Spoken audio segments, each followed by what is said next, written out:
For today's recreation, I wanted to take a look at a great song by Duran Duran called Save a Prayer.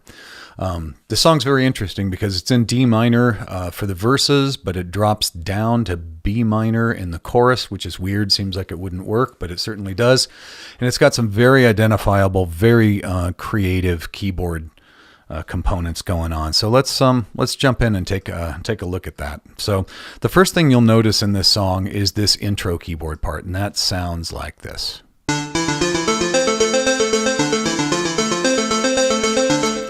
Right? Now, that sound is made up of a couple different components, 3 or 4 different things going in there. I used almost any synth you can get your hands on. Any analog synth will be able to do this. What you want is 2 oscillators. One, let's turn that delay off. One doing a sawtooth wave, right? Another one doing a square wave or pulse wave, an octave higher, right? And you put those two together, you get this. Another component is a chorus, some kind of detuning. You could probably detune one of the oscillators, but that didn't sound right to me, but that sounds not right either. That's starting to sound closer to me. But really, any kind of analog synth emulation, you should be able to do this. My understanding is that this was created on a Roland SH2, which was only a 2 oscillator machine, and with the sequencing was done by either a Roland CSQ100 or CSQ600. The 100 only had one pattern it could play at a time. And I think, as we'll see, you would have needed at least 2 to do this song. So I'm guessing, because it was available at the time, that it was a 600. So a CSQ 600 driving a CH2 seems to be, SH2 seems to be the general consensus. And so we'll go with that. The other component that you need is a delay. Now this delay is set to a dotted 8th note. And this is what the part sounds like without the delay. You'll hear it's just 5 notes. See them playing right here. With the delay, it becomes a much cooler sound. So the next component would be this pitch bend lead that comes in right here, and that sounds like this.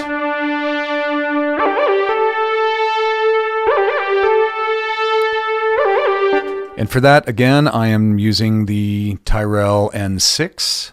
I chose the N6 for this because it's supposed to be modeled after a Roland. It sounds great. It's easy to use, and it's free.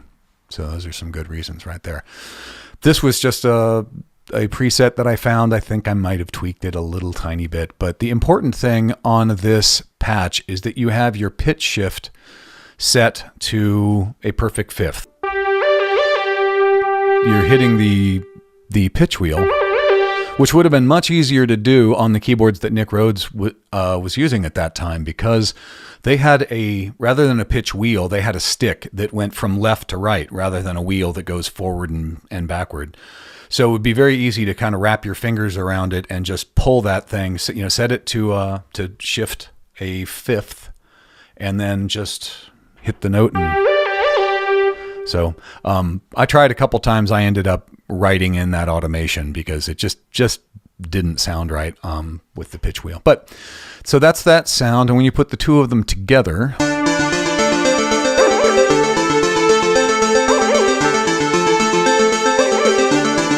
sounds like that. The next section you'll get to in the chorus, the first time through the chorus, is this. Now, again, if you take the delay off that, it's just a B minor 7 arpeggio, but then add the delay.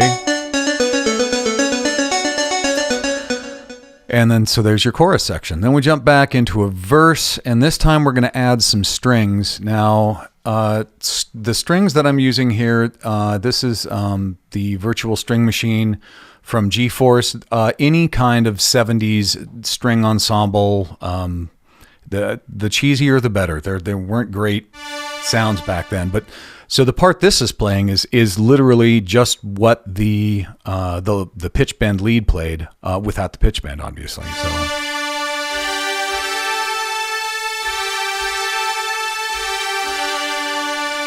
And that's that. So then you get the three of those playing together, and that's.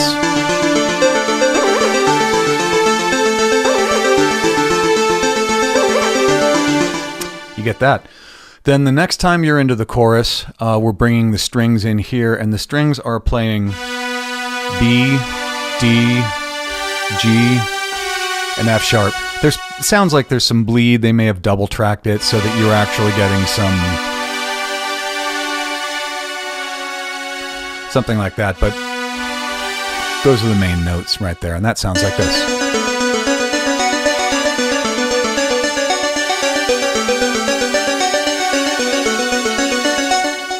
Right?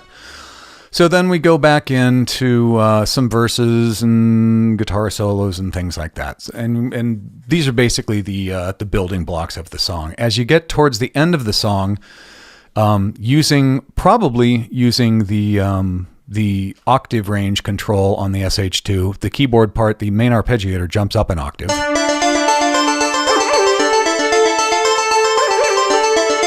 And then at the very end, it jumps up again. And that's where some cool stuff happens. This is when we were talking about the Portamento before.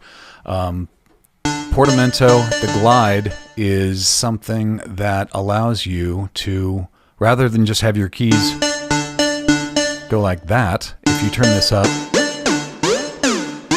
one note glides to the other note. Now, what happens when you take a sequencer that's running and then you've flipped the switches and made it a couple octaves higher and it sounds like this?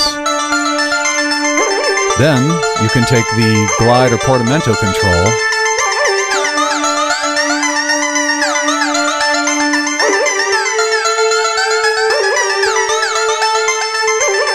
right?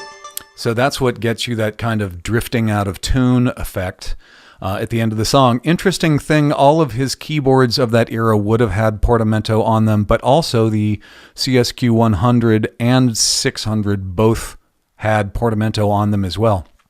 So that's kind of strange. That Portamento may have come from the sequencer, but I'm pretty sure that it was done by a knob on the keyboard. So again, I just think this is such a clever use of fairly minimalistic synthesizers, a basic string ensemble, and then one analog synth that will get you, pretty darn close to how that song sounded.